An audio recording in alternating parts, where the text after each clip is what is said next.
One moment, please. Did you hear the start of the recording? Yes. Yes. Could you get the sign down? The slide? That's what Ellen is going to be using. Everything's ready. But is that left? Is that going to be left up? It'll be left up until I start. Yeah. Is that okay with you, or you would rather have all the people showing? Well, is this throughout the whole thing?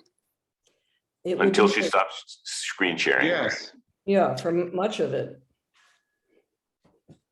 Okay, but will there be times when we'll see everyone?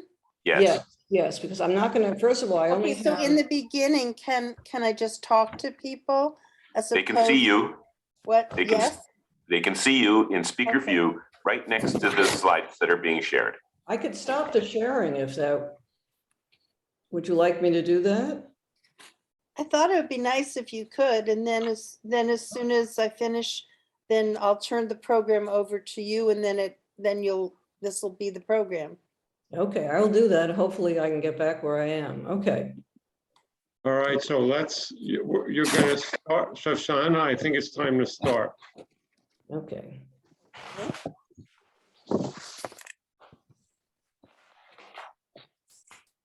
So Erev Tov, everyone, and welcome to Reading the Torah Through a Woman's Eyes. The program is brought to you by the Adult Education Committee and made possible by the generous donations of our congregants. Before we begin, just a word about procedure. Participants will be muted during the talk, and then following the talk, there will be a Q&A. So if you have a question as we go along, please put it in the chat, and I will curate these questions to present to our speaker. You may send the questions to me directly or send it to, and quote, everyone. We are fortunate to have Frank Lees as our Zoom master, and I thank him on behalf of all of us.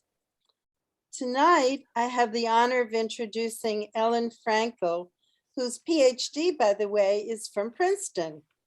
I'm sure you read her bio in the announcements for this program. However, there's two things I want to note that I think are not only impressive, but were transformative.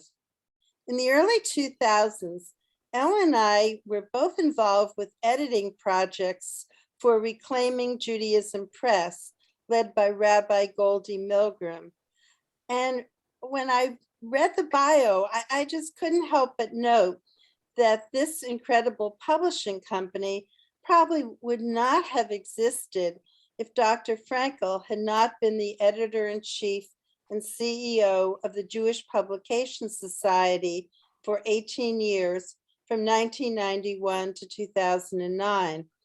She opened many doors for women to be involved in leadership positions in Jewish publishing.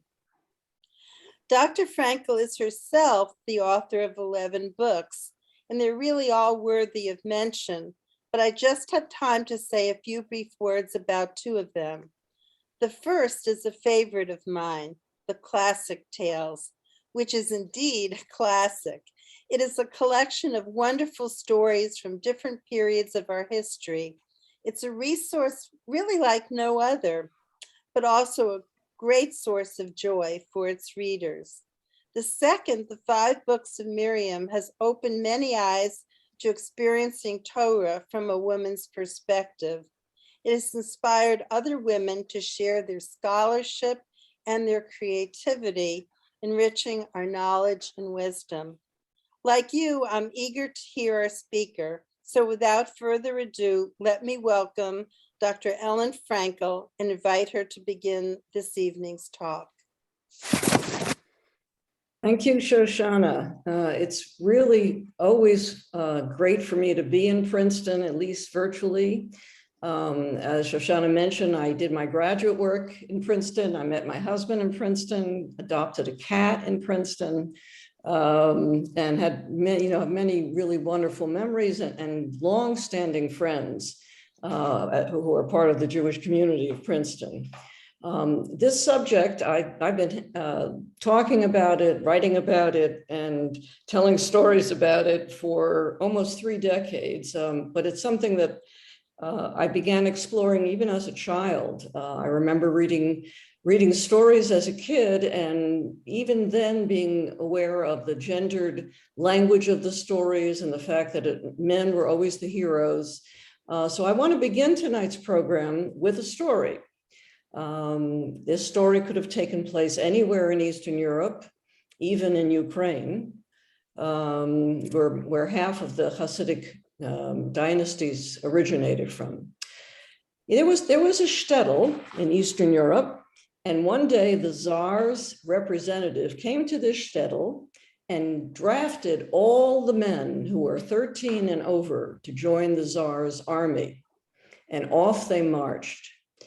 For a while, the women were okay. They were maintaining the households, raising the children, taking care of the food and the goats and the cows. But after a while, some problems arose because all the men were gone. One of the women who had been pregnant when her husband was carted off to war had a baby boy, but there was no man to do the bris. There were people who were dying, and there was no one to conduct the funeral. They needed to have kosher food, and there was no shochet to ritually slaughter the lamb or the goat or the cow. So they didn't know what to do. They had not been trained in all of the ritual requirements and practices of being Jewish because they were women. And finally, one of the women, whose name was Skutzel, a young woman, came to the fore, and she said, I have an idea. Why don't we form a human ladder going up to heaven, and we will go and ask God what to do? So since it was her idea, she had the honor of being at the top. And one woman climbed onto the shoulders of a woman below her. And so they made a rickety, wavering, oscillating tower. And each woman climbed up over the other one until Skutzel climbed all the way to the top. And just as she reached the top of the pile, the woman at the bottom sneezed, and the whole pile came tumbling down. And they looked around to see that everyone was okay, but no Skutzel. No one could find Skutzel. So there was a debate. What had happened to her? Some women thought she had grabbed hold of a cloud since she was so high, and she was up there in heaven right now having a discussion with the Kadosh Baruch Hu, with God, asking how to deal with this problem. Others thought she had fallen to earth somewhere and was dead. But most of them believed that she had been thrown far away. But before she was thrown, she had gotten the answers that she sought. And so to this day, she is making her way back to the shtetl with all the answers. And so the custom arose in Yiddish that when one Jewish woman would meet another, she would say to her, Skutzel kommt. Skutzel has come, because perhaps that is Skutzel come back with the answers. So that's an Eastern European tale. There aren't that many which have women as protagonists. This is one of my favorites. So let me ask the same question that came up in Skutzel's shtetl. Why have Jewish women been so unprepared to manage their lives ritually and legally, psychologically, in terms of literature, all these generations? And is Judaism irredeemably, irremediably sexist? Is there no way we can do anything to change the way things are? Now, all of us here on these screens know that that's not true, because we're progressive Jews. We have left behind more or less orthodoxy, which has prescribed and proscribed roles for women.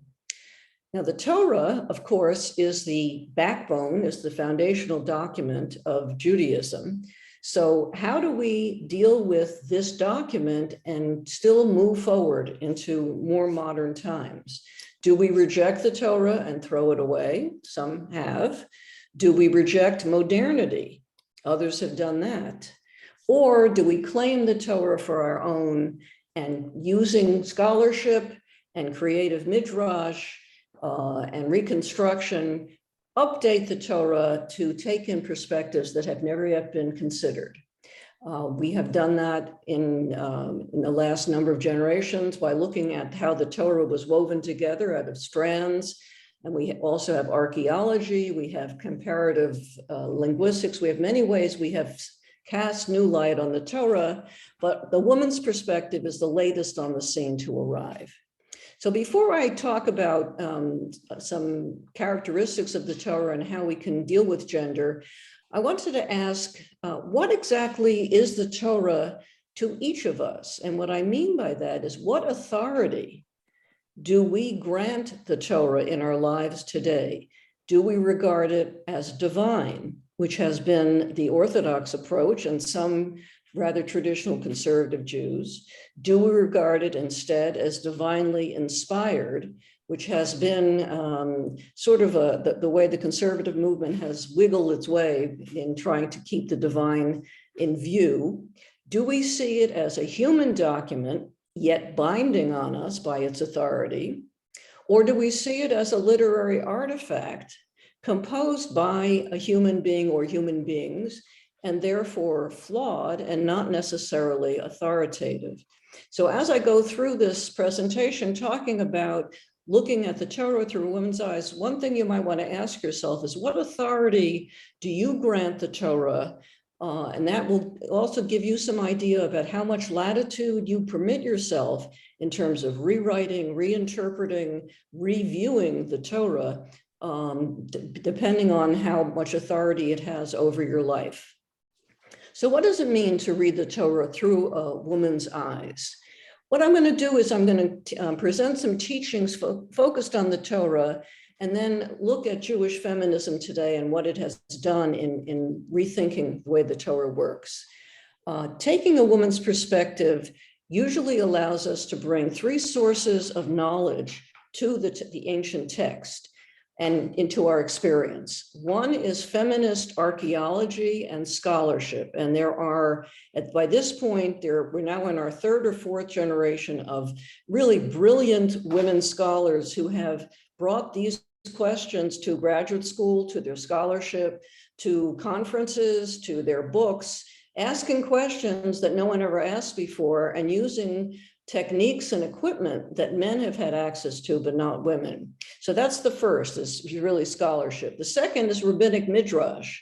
And one of the things that's absolutely marvelous about Rabbinic Midrash is that even 2,000 years ago, the rabbis were troubled or were uncomfortable by the back seat that women were taking in the Torah. So for instance, I bet you can think of a number of women in the Torah who are nameless. What was the name of Lot's wife?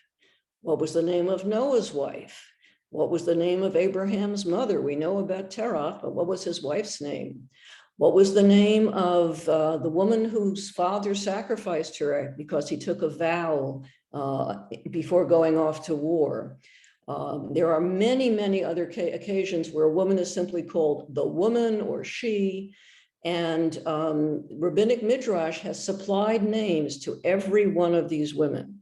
So even they wanted to give women a more primary role than the Torah gave. So then they came about 1,000 years after, or certainly a number of centuries after the Torah was codified. So if they were troubled by the lack of women's agency in the Torah, how much the more so should we be, and should we take poetic license to create stories and interpretations that will foreground women in ways they haven't been before.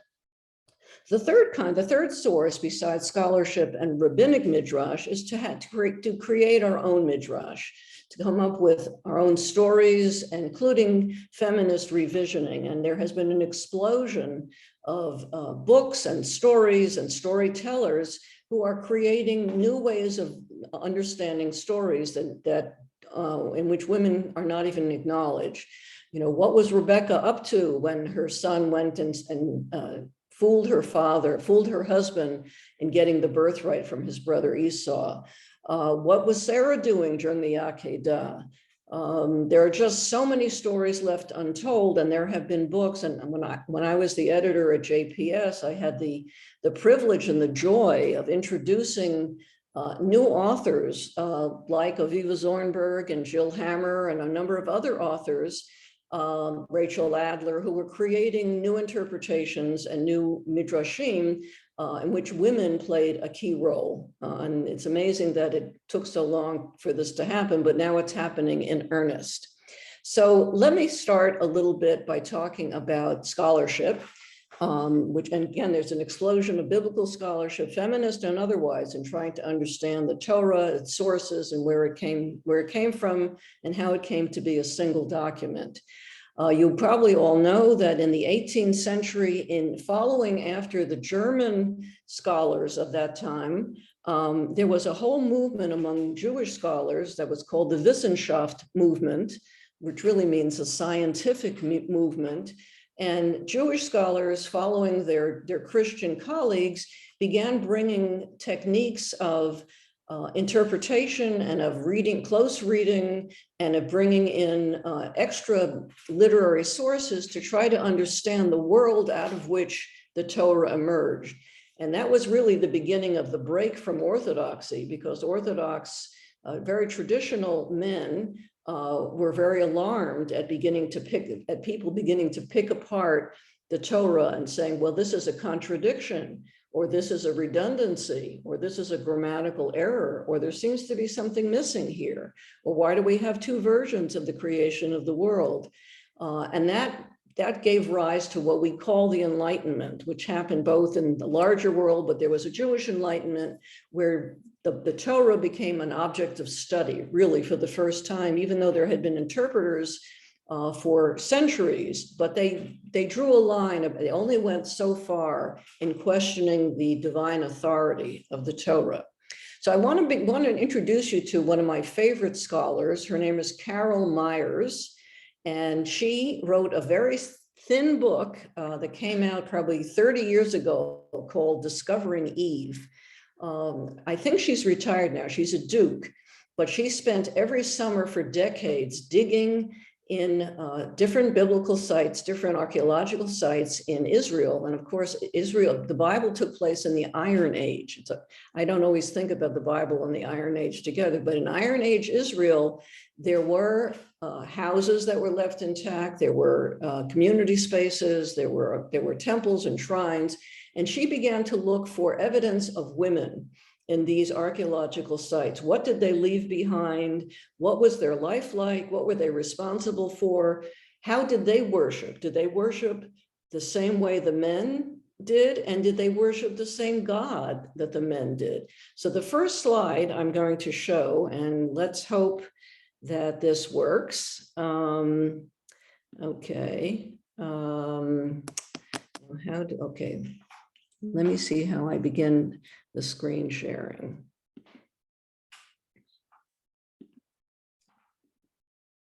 Okay, so the first slide I'm going to show, this one actually goes with my story, Skutzelkunt.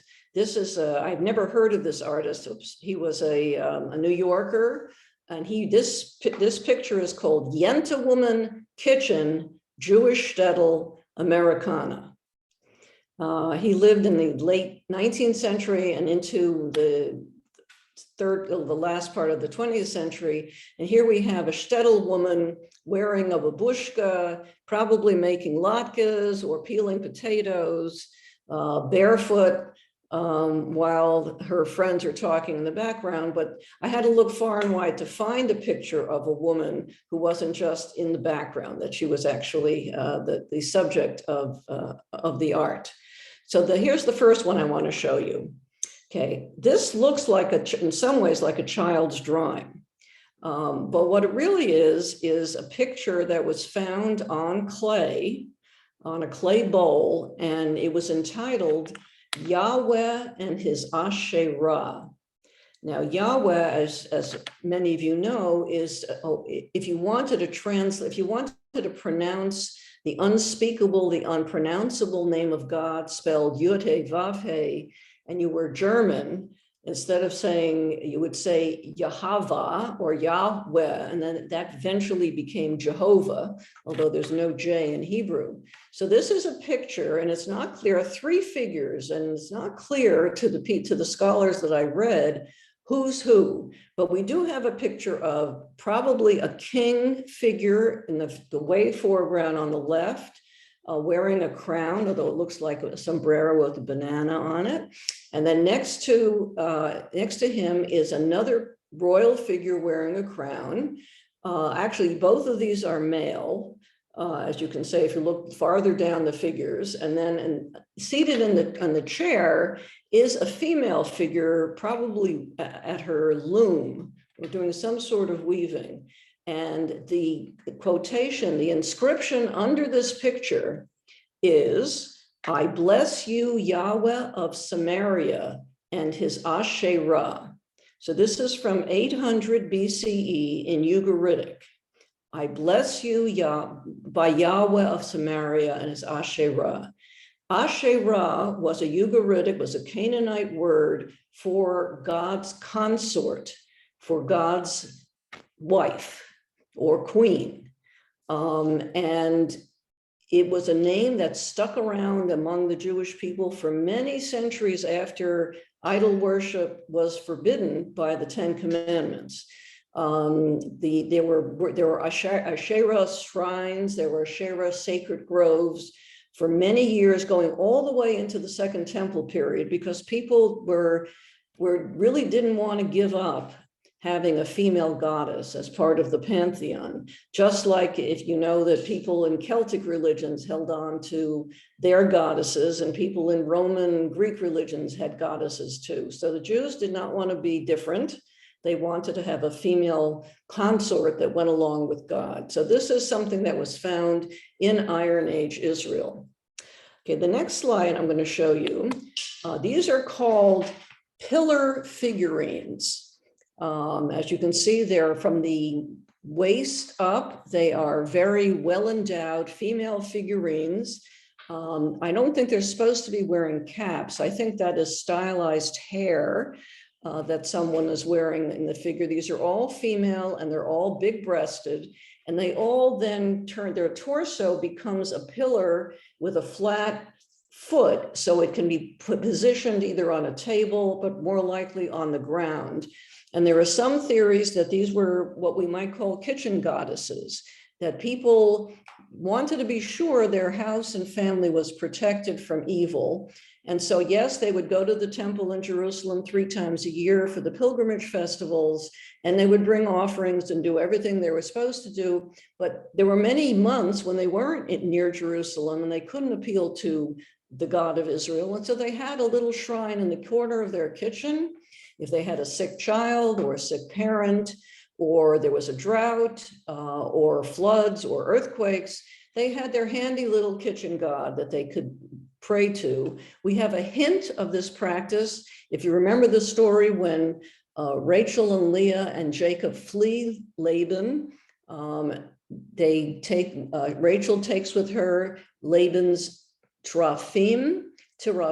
I don't even know if they're his household gods. And then when he catches up with the fleeing family, Rachel sits on them so that he wouldn't dislodge her, since she said she basically had her period at the time and he would leave her alone. And she smuggled her own family's household gods to Canaan with the rest of the family.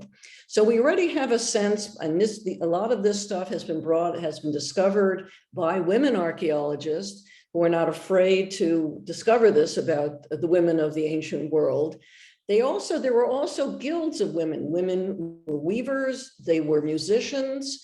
If you read in the book of Kings and Chronicles, at the time the Second Temple stood, there was a guild of weavers in the temple precincts. They were housed within the grounds of the temple, and their job was to weave cloth and weave clothing for the Asherahs that were inside the sanctuary. So when you read these books, which are not often read, Kings and Chronicles particularly, you discover that idolatry hung on in Israel for centuries and centuries and centuries after it was banned at Mount Sinai, because people were very attached to having a pantheon of gods, and that included goddesses as well. Another thing that women scholars, including Carol Myers, is looking at is what kind of work did women do? We know they baked, they brewed beer and wine, they wove, and they basically took care of a lot of what we would call domestic crafts or cottage industries in their home. And it was only when those industries became centralized in villages by having a mill and a millstone that women lost their status as earners in the family and lost some of that status. So that's one peek at what's going on now with scholarship, and there's plenty more to come. Another way of looking at the Torah through women's eyes is the issue of what's called redaction, a fancy word for editing. How is the Torah put together? There are still burning controversies among Bible scholars about how many documents there are. Are there only 4, the JEPD documents that we know about, but then there's an H and there's an R, and there are all sorts of other theories about how many strands make up the tapestry of our Torah. And one of the ways to find out where women have had their voices and then had their voices stolen from them or silenced is to look at what one scholar, Ilana Pardes, calls to look at the fault lines in the text. You all know fault lines are where earthquakes happen, where the tectonic plates meet. Well, when an editor or editors were putting together these documents, sometimes there was an overlap or an omission or a contradiction in the stitching, right? Those seams where those documents were put together, sometimes in those seams we can notice mistakes or some change in the text. So I'll show you I'll show you 2 of them actually. One of them is something, now I don't know if can you see it over the squares? Because mine is blocked out by pictures. Okay, I'll only look at the English. This is a very, very peculiar quote, a peculiar passage in the book of Exodus. It's in Exodus, I think it's Exodus 15, but I didn't write it down here. It's Exodus 4. You know that Moses flees from Egypt because he kills a taskmaster, and he goes to Midian and he marries Zipporah, and they have 2 sons, Gershon and Eliezer. And in the middle of this narrative, when we're hearing about his family, and then soon after he goes and finds himself in front of the burning bush, and he's delegated to go to Pharaoh and say, let my people go. There is this very strange little incident that happens without comment. And I'm just going to read it very quickly. At a night encampment on the way, the Lord encountered him and sought to kill him. So Zipporah took a flint and cut off her son's foreskin and touched his legs with it, saying, you are truly a bridegroom of blood to me. And when he let him alone, she added, a bridegroom of blood because of the circumcision. Now, this doesn't make a lot of sense. One of the reasons it doesn't make a lot of sense is there are a lot of male pronouns and very few antecedents. You know, it starts right, the Lord encountered him. Well, did he encounter Moses? Did he encounter one of his 2 sons or someone altogether different? And cut off her son's foreskin and touched his legs. Did he touch her son's legs? Did she touch her son's legs or Moses' legs or somebody else? You are truly a bridegroom of blood to me. What is that? Is that some sort of position or a role or something we say ritually when somebody is being married, but she's already married and a mother of 2. So we don't know what this means, but scholars have tried to puzzle out of this that there might have been some ritual that a woman conducted to do with a son coming of age or a son being going through his brit, in which the woman took a flint and instead of the mohel, instead of the circumciser, doing the ritual, that a woman had a ritual part in circumcision, and that has been suppressed or erased from the text, but this little piece remains as it's a vestige of something probably larger that was left in perhaps by accident. That's one example of a fault line in the text. And here's another one. Okay, and all of you know the song. All of you know the song of A Song at the Sea, which the Israelites sang after the Red Sea collapsed in on Pharaoh and his horsemen. The Israelites rejoiced and sang a song at the sea, and it's attributed to Moses. And we in the recent years, when we've had a lot of women writing feminist songs, this is a favorite motif. Miriam took her timbrel and all the women danced. We have probably 5 or 6 Miriam songs about this that have become quite popular. But I want you to look carefully at the wording here. In Exodus 15:1, at the beginning of the Song at the Sea, the text says, "Then Moses and the Israelites sang this song to Yud-Heh Vav-Heh. They said, I will sing to Yud-Heh Vav-Heh, for God has triumphed gloriously. Horse and driver God has hurled into the sea." 20 verses later, after the song is finished, after this beautiful poetic song, which calls God a man of war, Ish Milchama, when that song is all over, it is like bookends. We have this verse, Exodus 15:20 and 21. Then Miriam, the prophet, Aaron's sister, and it's interesting, it's not she's also Moses' sister, but it doesn't say that. Aaron's sister took her timbrel in her hand, and all the women went out after her in dance with timbrels. And Miriam chanted for them, "Sing to Yud-Heh Vav-Heh, for God has triumphed gloriously. Horse and driver God has hurled into the sea." Now, if you look at these two passages, you'll see that the last verse is identical, except one says, "I will sing to Yud-Heh Vav-Heh," which is a first person, and that's what they said. The Israelites said, "I will sing," in the singular. And in the second passage, Miriam chanted for them with an imperative, "Sing to God, for God has triumphed." But other than that, they're identical. There are some feminist scholars who believe that the song, a couple of things.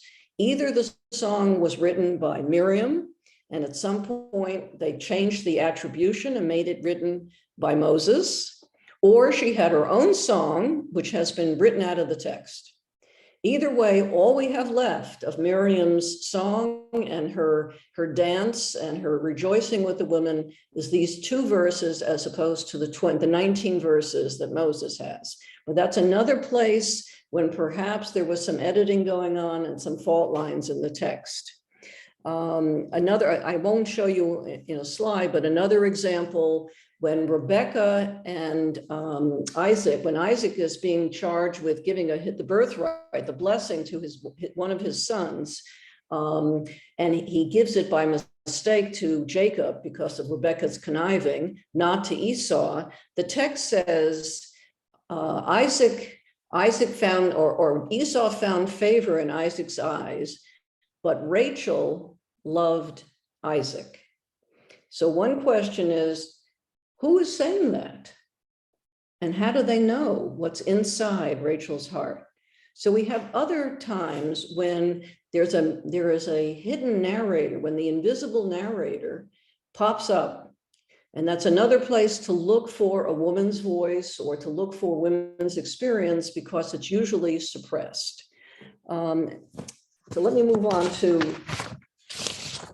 the second part. Just a second.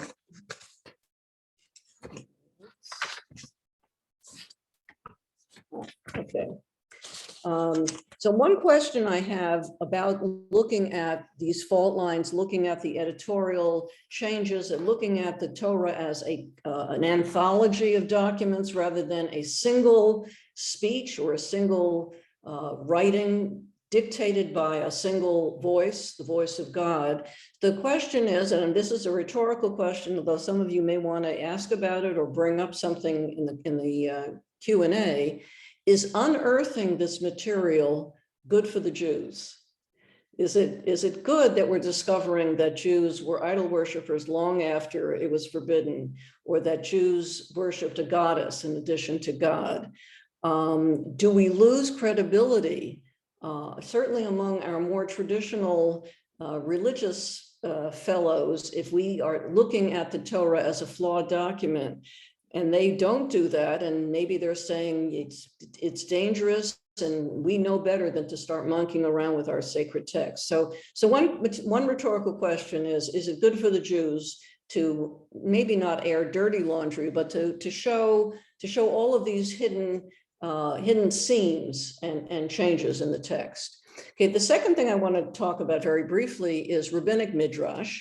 And then I'll talk a little bit about contemporary Midrash, and then we'll open it up to questions. So Rabbinic Midrash, who wrote it? How can it be accessed, and how has it been used? Okay, Midrash is from the word drash, to seek out. It also happens to be, here's a little factoid, it happens to be the central word in the entire scroll of the Torah. It's exactly in the middle, which I think is really great, the word drash. There are common midrashim that you probably learned in Sunday school and Hebrew school. Abraham smashing the idols, the debates with God over the Akedah that didn't make it into the text, the story of Moses being given a choice between a burning coal and glittering jewels to see if he was after Pharaoh's throne. There are many of them, but there are also many midrashim about the women of the Bible, and I don't think I ever heard a single one of them in Hebrew school or Sunday school. So another way to reclaim and to magnify the role of women in the Torah is to find those midrashim that exist. The most famous collection is called Legends of the Jews by Louis Ginsburg. But there are hundreds of little stories that involve women. They give their names, but also give them roles to play. So I'm going to share a couple of them with you. One of them I'm going to share is probably about the most famous story in the Torah, which is the story of the binding of Isaac. And many women over the ages, and men, have wondered how could Abraham do this? How could he take his only son up to Mount Moriah as God commanded him to bind him with rope, raise a knife, ready to slaughter him, and only stop because an angel interfered from heaven and said, "Don't do it, I was just testing you." Well, the ancient rabbis said, what did Sarah do? Abraham is taking off her only son. She waited until she was 90 years old to give birth, and he's taking this son and is going to kill him. So the Midrash by the rabbis gives two scenarios very quickly about what happened. In one, Sarah knows as soon as Abraham and Isaac have left the house, she's filled with fear and apprehension, and she figures they're up to no good. So she goes after them, and on the way, she meets Satan. Now, in English, Satan is the devil. But in Hebrew, Satan means the prosecutor, the advocate. Satan is an agent of God, because otherwise we would have two gods. So Satan meets Sarah and says to her, "Do you know what your husband is doing with your son?" And she says, "He's taking him on a journey of a few days to a mountain." And Satan said, "Well, that's not the only thing he's doing. He's going to take him, he's going to bind him with rope, and he's going to kill him. And I happen to know that he already killed him." And Sarah's heart breaks with sorrow, and she dies. And the reason the rabbis told that story where they told it is the very next verse, opening the next parasha, Chaye Sarah, tells that Sarah died. So the rabbis are saying she had this encounter and then she dropped dead. The second part of the Midrash is almost the same, but a different ending. Sarah meets Satan. Satan tells her that her husband has taken her only son to Mount Moriah to kill him. And at the last moment, an angel intervenes from heaven and stays the knife, and Isaac's life is spared.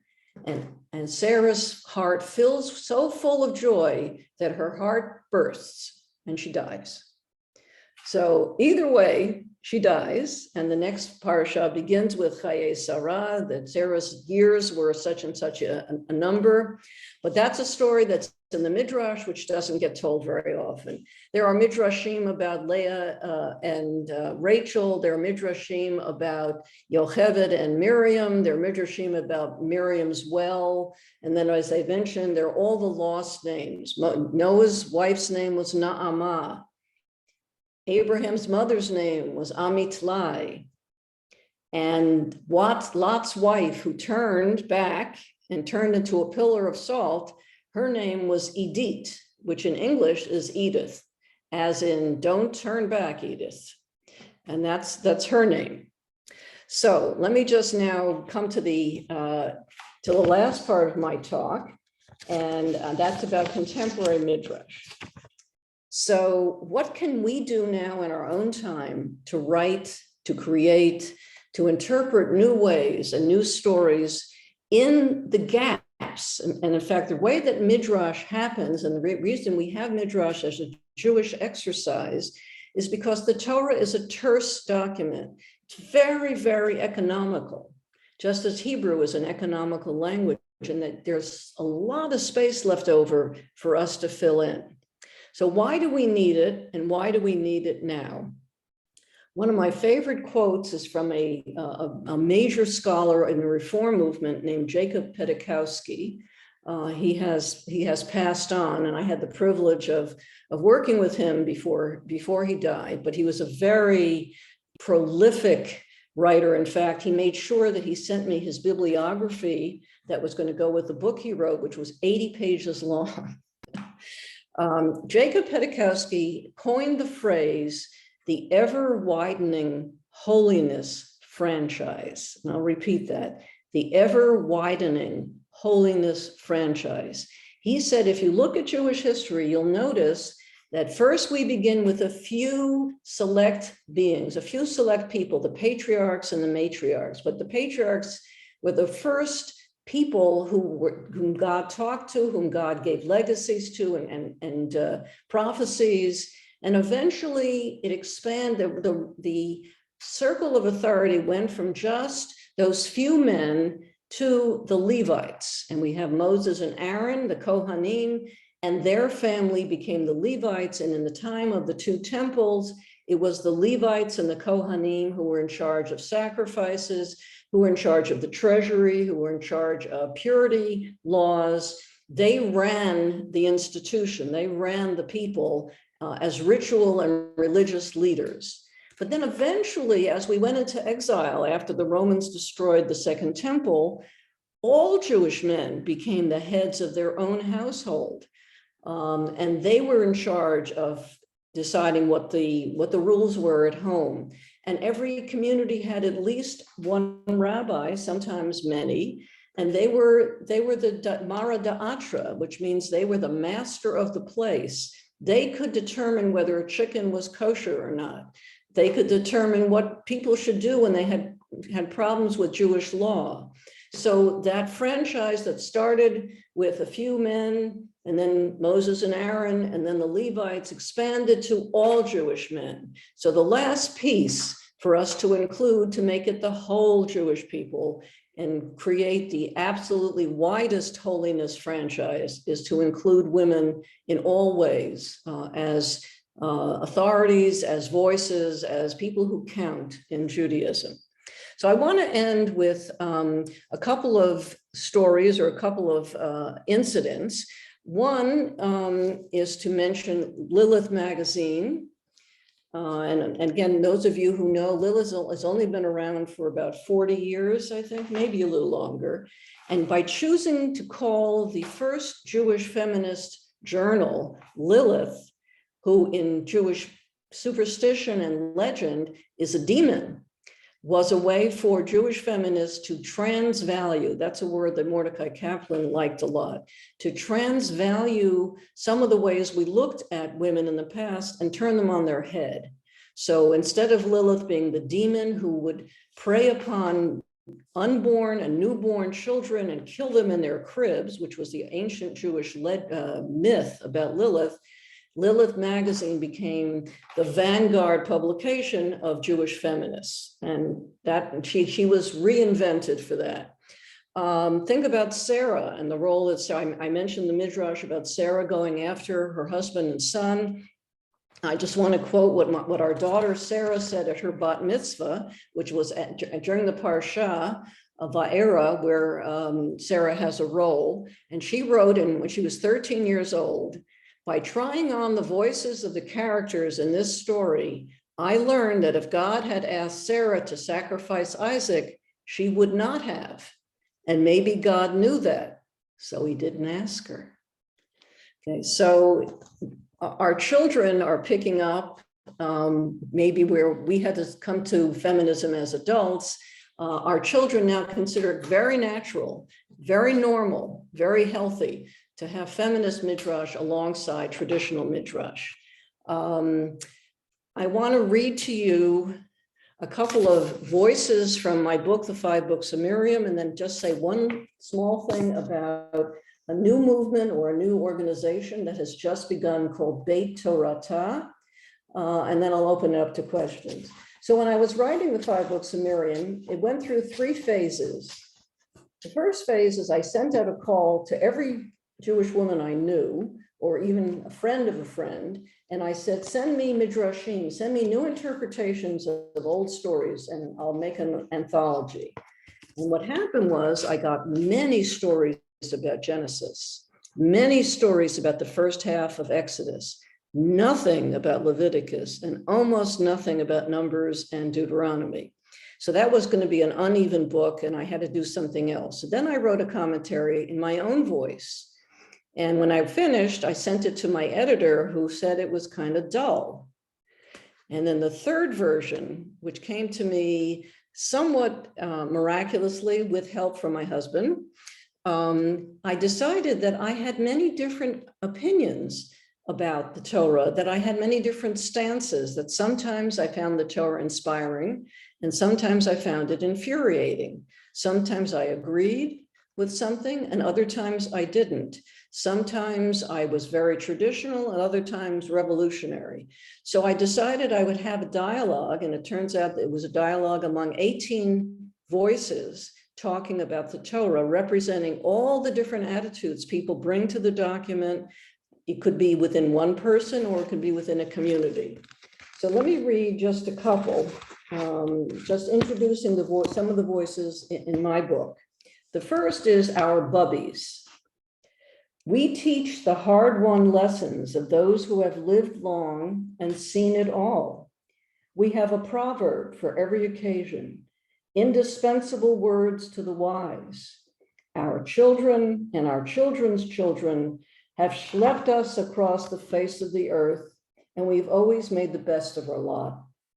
Most of us in America trace our roots back to the shtetls of Eastern Europe, where we spoke in Mama Lashon and nourished countless generations with chicken soup and baba mices. We celebrate women's wisdom, the Torah of home and marketplace, of kitchen and birthing stool, of sickbed and nursery. And just 2 more. Hagar, the stranger.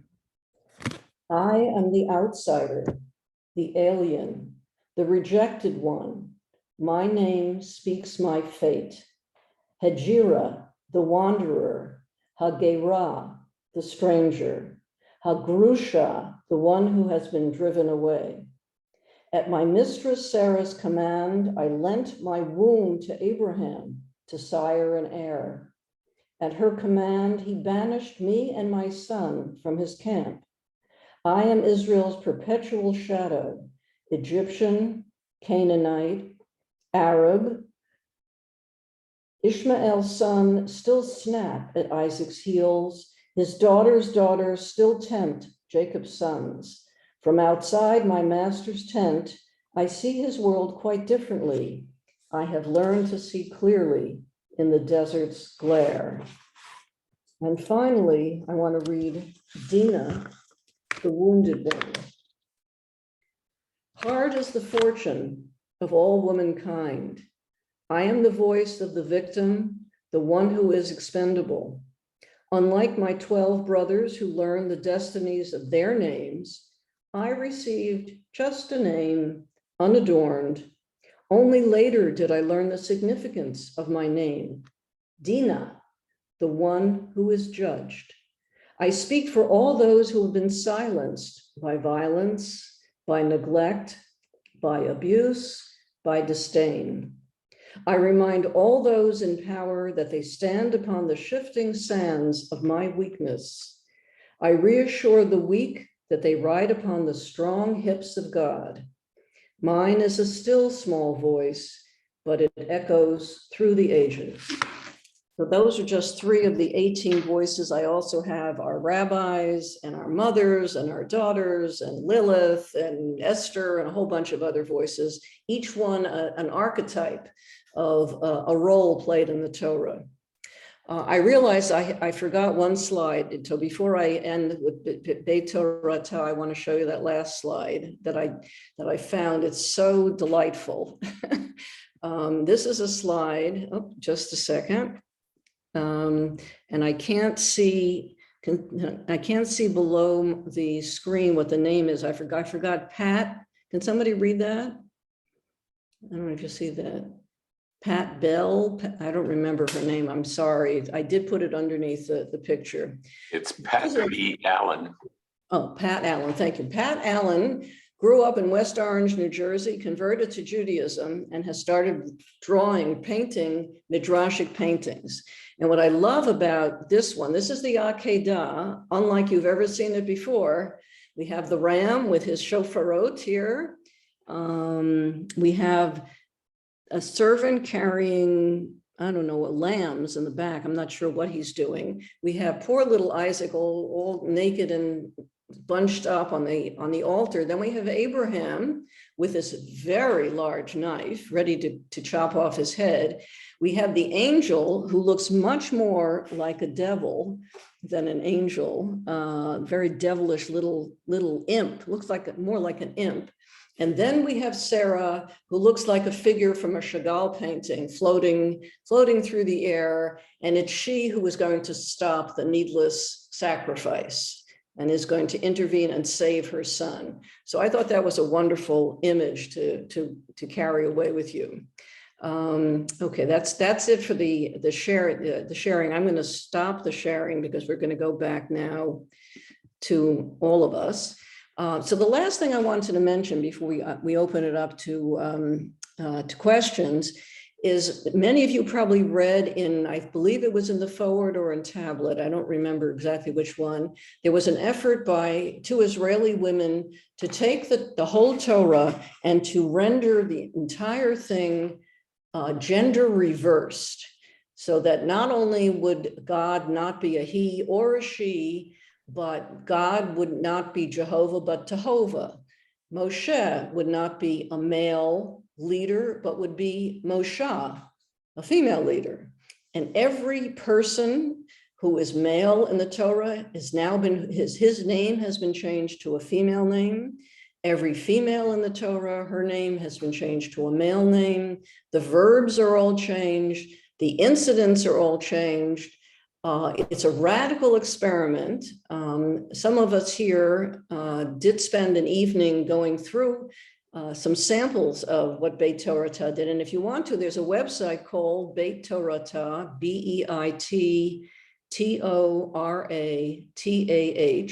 And they have put up all of the parshiot, the first 3 aliyahs of the 54 parshiot, as well as the beginning chapters of Genesis in its entirety. But take a look, and they've done both the Hebrew and the English, and see what you think. I'll weigh in that I think it's for me, it's a little too mechanical, and sometimes comes up with some ridiculous scenes, but it also is challenging and sometimes can raise just interesting alternatives and options that you wouldn't think of unless the roles were totally reversed. So that's another example of reading the Torah through a woman's eyes, so that the women wrote it, acted in it, and were the star players in it. So that's what I wanted to, I just gave you a taste of what it means to bring feminism and women's perspective to the reading of the Torah. I hope you have lots of questions because I still have things to answer, and I would love to learn from you as well. So thank you. Well, thank you so much, Ellen. Thank you. I have a few questions here for you.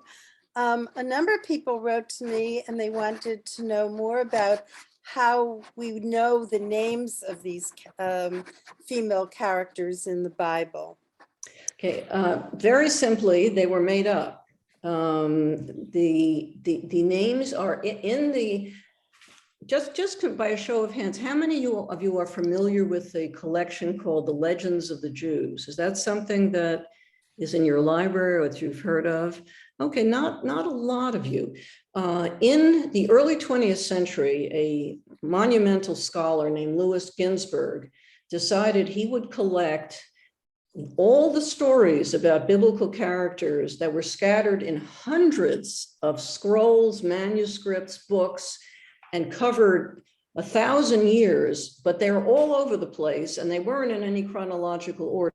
He decided he would take these thousands of mostly fragments of stories, and he would put them in a sequence as if they were continuous narrative. So he took, and if you look at his collection, The Legends of the Jews, which originally came out in 7 volumes and now is available in 2 volumes, and he did it on note cards way before computers. At the end of almost every sentence in a story, there will be a footnote. So it'll say, and Moses went to the mountain, footnote 1. And he went up on the 3rd day, footnote 2. And when he was there was thunder and lightning, footnote 3. Every one of these footnotes refers to a different source where this little story, where this fragment of fact or of narrative is buried. So it took him many, many years. And here's another fact that most people don't know, which is that Henrietta Zold, who was the very first editor at JPS, my predecessor, translated almost all of Ginsburg from German, which was the only language he was fluent in, into English, and she didn't get a penny, and she also got no credit. So that's a story for another time. So the rabbis, when they found these stories, when they wrote these stories, they made up names. Sometimes the names, so for instance, if you remember the woman whose father vowed that if he was victorious in battle, he would sacrifice the first living creature who came his way, and it was his daughter. Well, that's all it says in the Bible version. In Judges, it just says his daughter over and over again. And she went to the hills to mourn with her girlfriends, and then she offered herself to her father. And it's implied that she was then sacrificed. Well, in the Midrash, some rabbi called her She'ilah, the one who is demanded. Okay, so a number of these, I don't remember them all now, but almost every one of the names given to the women, the nameless women, has a meaning, has some sort of symbolic meaning. And you can find that out, like, for instance, the daughter of Pharaoh who rescues Moses from the basket, her Hebrew name, they call her Batya, because one legend says that she converted to Judaism. So those names were made up to make a point about the character or the virtue or the significant role played by that woman. Great. Okay. Someone asked about the source for the Midrash of Sarah and the binding of Isaac. That's Satan.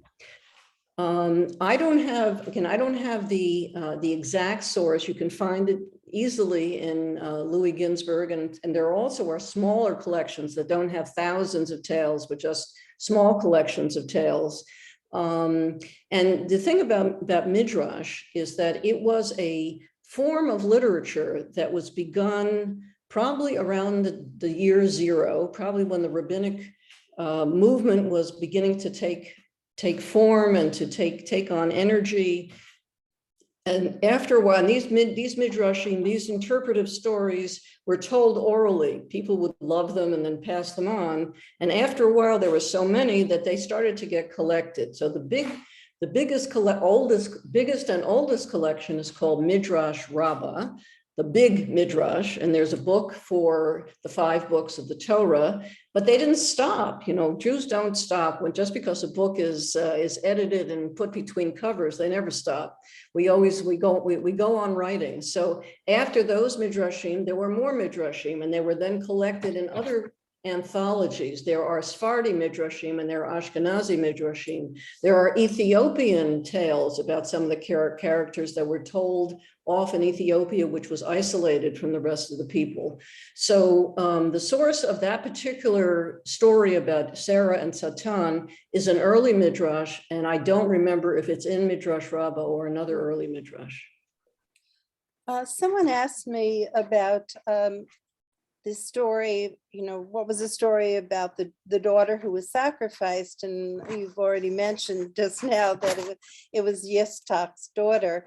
But I was wondering if you could also comment on how we deal with really troublesome stories. So we may in that case have given her a name in the new Midrashim, but what about something that's just so out and out troubling? Well, yeah. What can feminists do about that? Well, obviously that's one of the most troubling stories. And in fact, it says at the end of that story, and again, I'm not remembering every detail, but at a certain time of year, after she was killed, at a certain time of year, the young women would go up into the mountains for 3 days to lament her death and do some kind of ritual. And I actually once had I have somewhere in my files, a rabbi named Yossi Wask actually wrote a ritual for that time period of going off on retreat to remember Yiftach's daughter, She'ilah. But there are other things. There are rapes, obviously several cases of rape. There are murders. Our leaders, our secular leaders, particularly, well, it starts even with Saul, but King David did a lot of pretty bad things. Solomon did some pretty bad things. And of course, then we get worse and worse when we have a king like Ahab and a queen like Jezebel. What's interesting about this ancient literature, and it's also true about ancient literature of all this whole period of the Epic of Gilgamesh or other stories, you know, even the Greek and the Greek epics and the Roman stories, they were not as squeamish as we are. They're not like in Tennessee banning, you know, To Kill a Mockingbird. They included all the stories because they understood the world they inhabited was brutal, that in order to conquer land, you had to kill people, that people were flawed. And in fact, if you remember the story of David, who steals the lamb from a poor farmer, a poor shepherd, and Nathan the prophet comes in and accuses him. He said, you have everything, and this poor, he told a story about somebody who stole the only lamb owned by this shepherd, and what should be done with him. And David said, you know, he should be punished. And Nathan turns around and says, thou art the man. So there were many cases in which the kings and queens of Israel were at best flawed, at worst evil. And there are other stories. If you remember, Saul disobeys Samuel's command, or God's command, to kill all the people of a certain community, and he has his kingship ripped from him, like Samuel rips his robe. So I think what's good about the Bible, about the Torah, is it's not sanitized. And however, it is sanitized in our Jewish education system. As I said, I never heard the story of Yiftach's daughter. I never heard any of these midrashim about women. There were many, many stories not told to me. And I'll just tell you one quick anecdote. I wrote a children's Bible in 2009 called the JPS Illustrated Children's Bible that was published by JPS. And I worked with an illustrator named Avi Katz. And when I finished writing the stories, and obviously it's a kid's Bible, I didn't include everything. I chose all the stories, and then I sent it out to some children to be my readers and give me some response. And so some of them did not like certain of the stories. Jephthah's daughter, I'm trying to remember if I even tried to include it, but it didn't make it. A few of the things they just thought were too gruesome to read, and their parents and teachers were even more vigorous censors and rigorous censors than the kids were. But I had to include the Akedah, even though that's one of the most terrifying. Can you just imagine being 7 years old or 8 years old and hearing a story about your father taking you off to kill you? Really, I mean, maybe a fantasy of kids when they've been bad, but to have it in the Torah. But certain things, because there has been a body of Midrash about that, there have been volumes of books written, and it's in our Rosh Hashanah liturgy. That story has become iconic and is told even to children. But all I can say, which is the same thing the rabbis came up with, we don't exclude, we don't take things out, we reinterpret. So the secret for feminists as well, rather than just cut up the Torah and cut things out, is to find new meanings, new interpretations, or new critiques that actually find fault, but still tell the story. Frank, our Zoom master has a question, and then I see from Zeitlin's hand up. So would you follow? The question I had, Dr. Frankel, you just answered a few minutes ago. It's a lot about the sacrifice of a daughter, and I think you provided the answer to that one. And I'll add go ahead. You have more to say? I would open the floor to Froma. If you unmute yourself, you can ask one. I'd like to go back to Jephthah's daughter, because I'm a classicist, so I work from the two sides.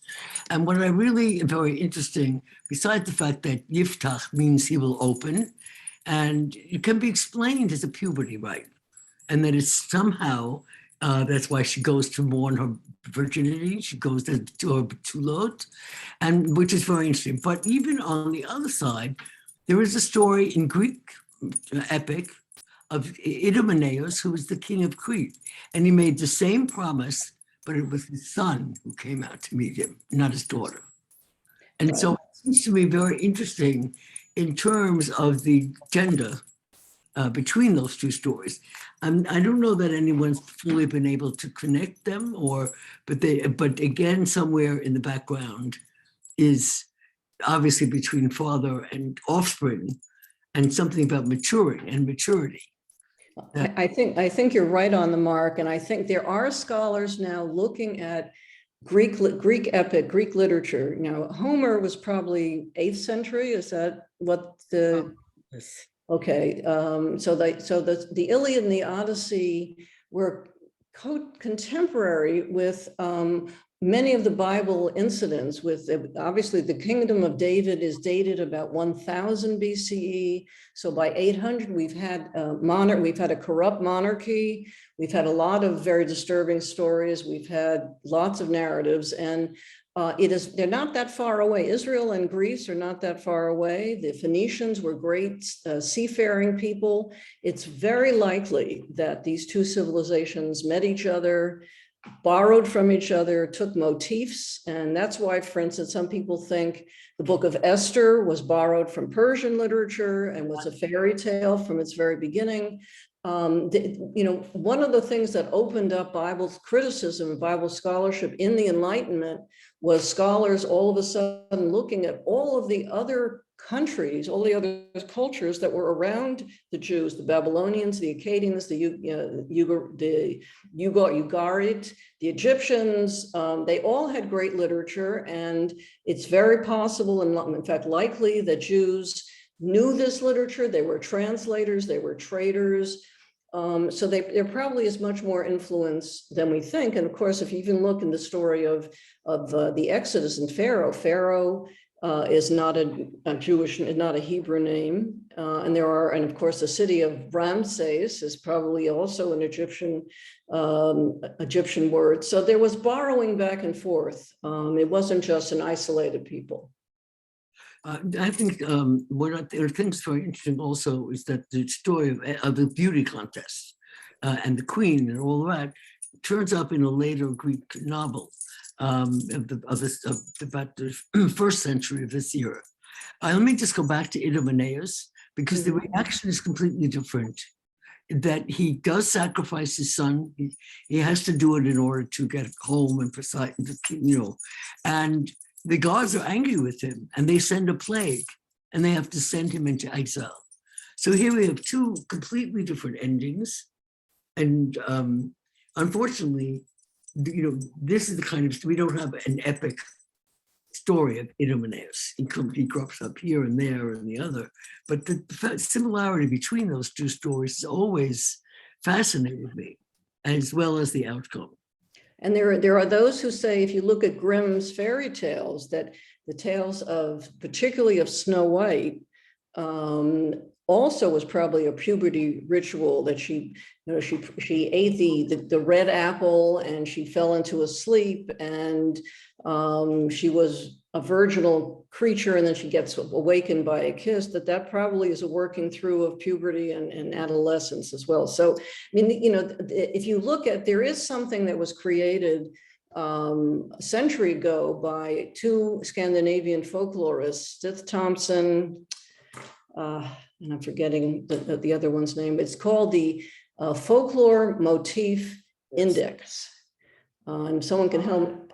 Arn and Thompson, thank you. My husband is in the cheering section back there. They looked at stories. Now, I don't know if they included the classics, but they looked at folk tales. They did. They did? Okay, they looked at folk tales from around the world, and they put them in order of certain motifs, and they gave them numbers. Wow. So that if you have a story of an orphaned boy who is lost in the forest and meets an elf who gives him a magic ring, any story that has that story in it will be grouped together. And there may be a story from China and from Ghana and from Venezuela, and from Romania, all with the same folklore motif index number. So clearly, Jung would say it's the collective unconscious. Campbell might say it's something close to that, but clearly we share a world folklore and have influenced each other as we've traveled around, and there aren't an infinite number of stories. The stories repeat in the various flavors and garb of that particular culture. Ellen, Fran has asked me to find out if there's a book where all of the midrashim are collected, where from the Torah.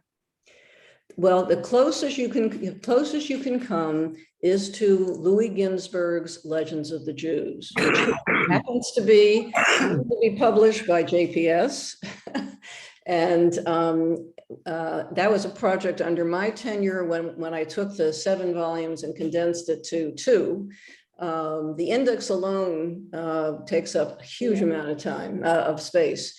So if you look at, and since that book is structured chronologically, it will say at each heading, it will give you a tagline. It will say Genesis. It will say the Exodus from Egypt. So you can go through up till the end of Deuteronomy, or you could continue into Joshua and Samuel. But Ellen, is there a book that where all of the modern feminist midrashim are put together? There's not a single book. There are now several books. One of them is by Jill Hammer called Sisters at Sinai.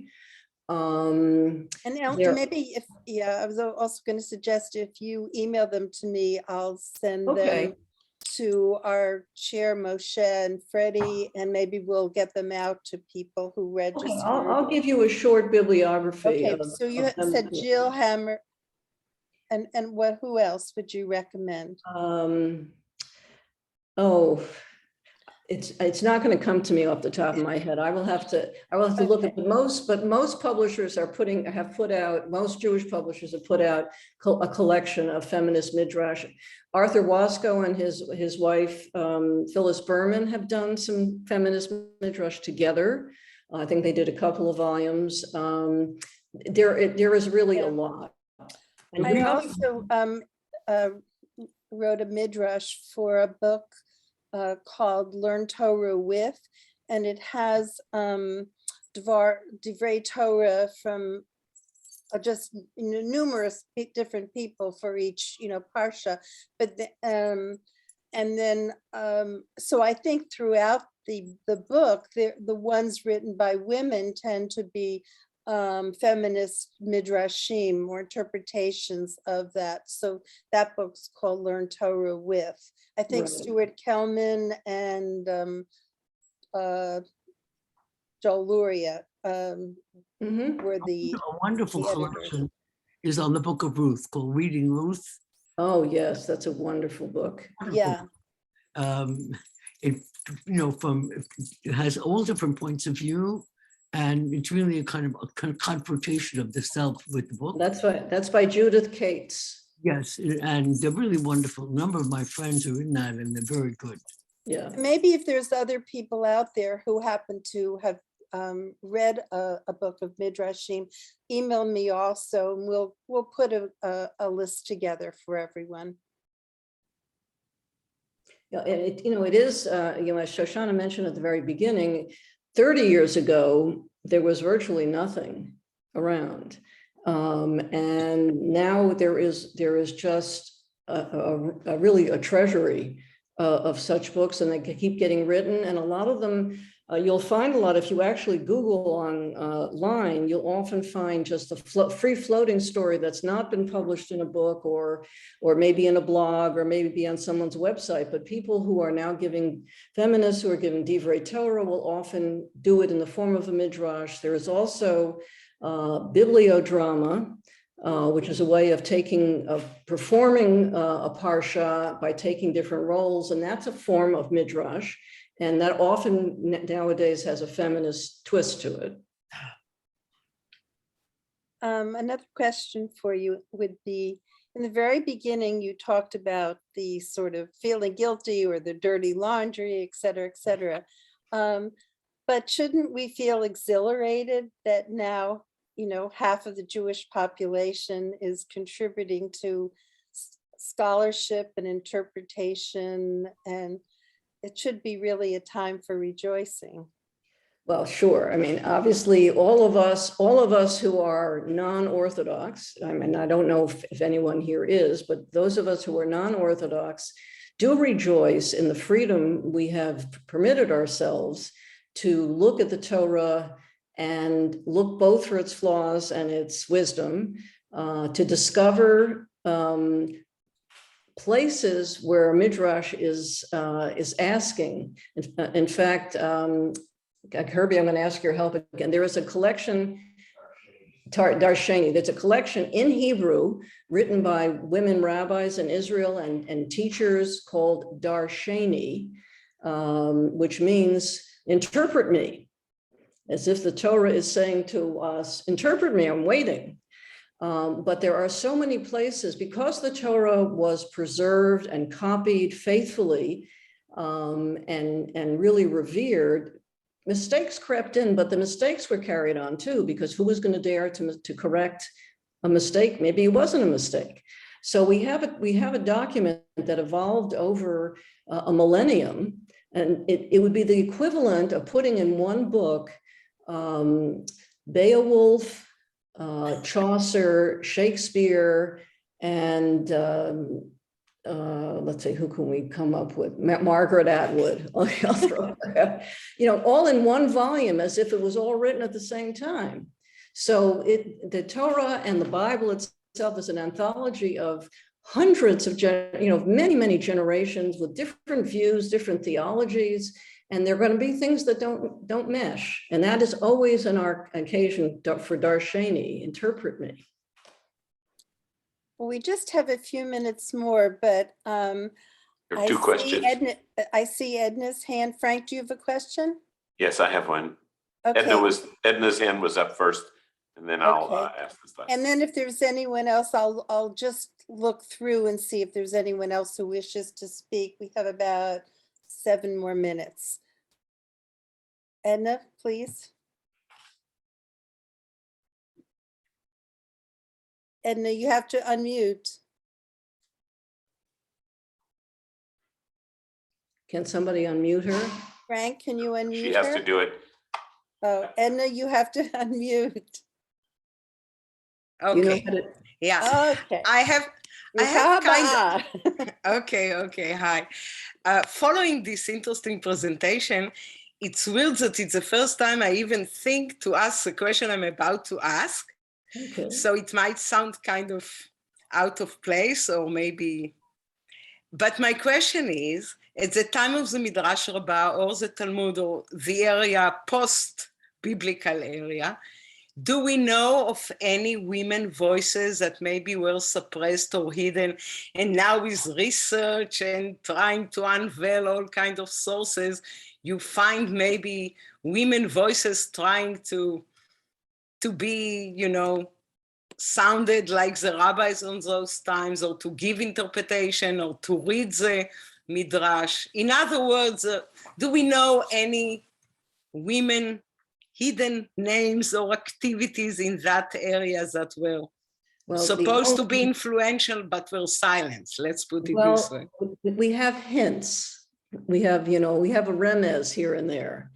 Because we know, for instance, that in the Bible, in the Tanakh, we have a prophet named Huldah, right? Which means weasel. It's bad enough. He has the name Weasel. Yeah. But they came to her, the men came to her to authenticate Dvarim, to then authenticate the book of Deuteronomy. She must have taught, she must have interpreted, she must have judged. So we know that there was at least one woman prophet, and that probably suggests there were many. And we're not going to discover their teachings because nobody recorded them. But we know that there was at least one. And then when we get to the Talmud, we know of a couple of women who actually were quoted. The most famous, of course, is Bruria, the wife of Rabbi Meir, and she actually made laws and she made interpretations, she made jokes, she embarrassed male rabbis, and of course her fate. And this is the danger, of course, of a woman speaking up in a totally patriarchal world. But Bruria was so brilliant and outspoken that in the end, the rabbis killed her off. Because in her, and we only discovered later that it was Rashi who killed her off, because in the actual Talmudic passage, it doesn't discuss her death. But when Rashi was telling the story, either he received the story or he made up a story that she proved to be unfaithful to her husband, and she hanged herself. So it takes a lot of guts to speak up when you're a woman. And there was also Ima Shalom. There were a few women, but it's unlikely we're going to find manuscripts or scrolls. But here I'm going to make a plug. I just wrote my first mystery novel called The Deadly Scrolls, which is coming out on May 10th. And in it, I have an ancient woman's voice. So just stay tuned. Okay, thank you. Thanks for asking that question.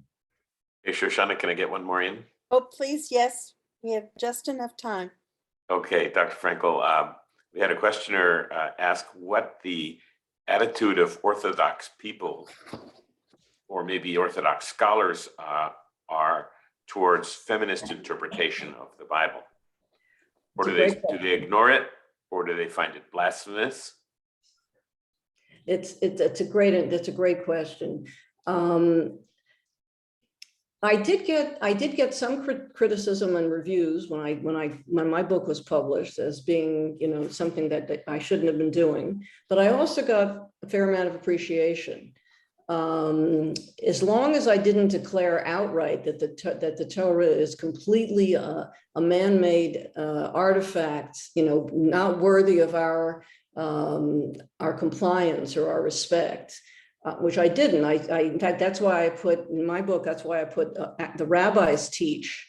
I often quote the rabbis from the Talmudic period as an authoritative voice. I will tell you a very quick incident, just take a minute. The book was translated into Hebrew by somebody who teaches, I'm blanking on his name also, teaches at Rutgers, and a really wonderful translation. And when it came time to title the book, it was first it was called Torat Miriam, the Torah of Miriam, just like the 5 books of Miriam.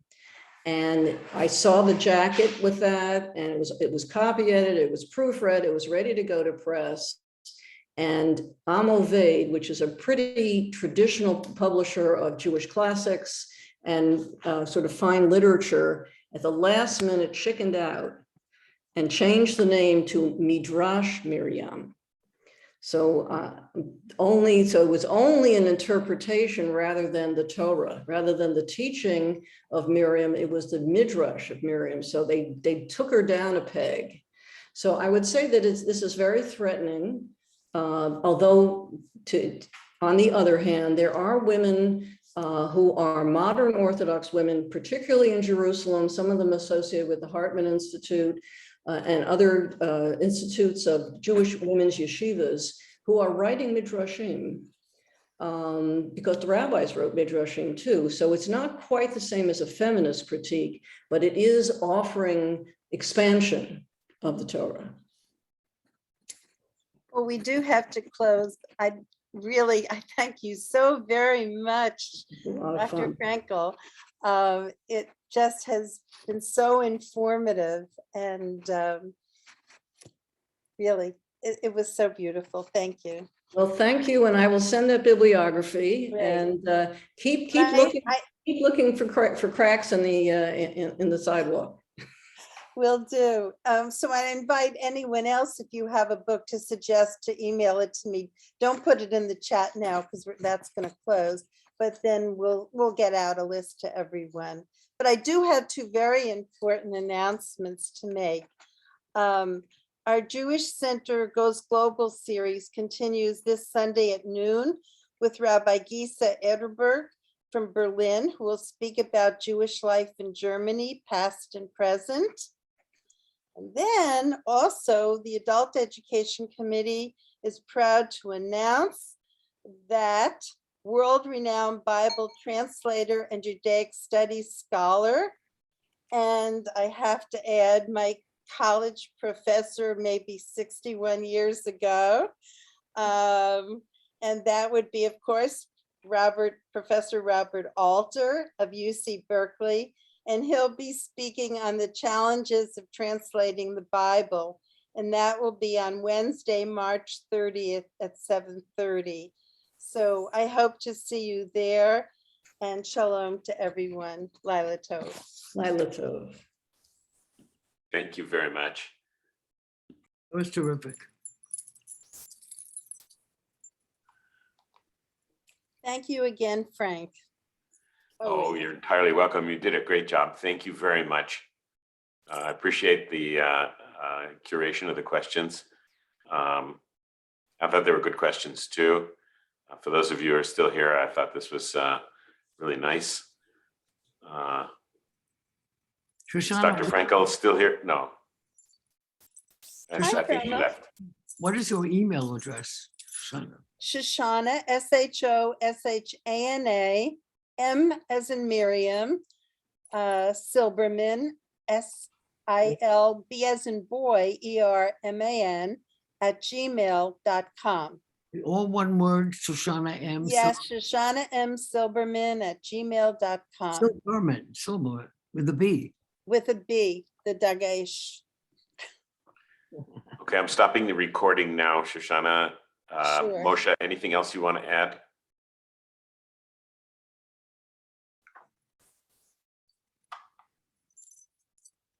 Moshe?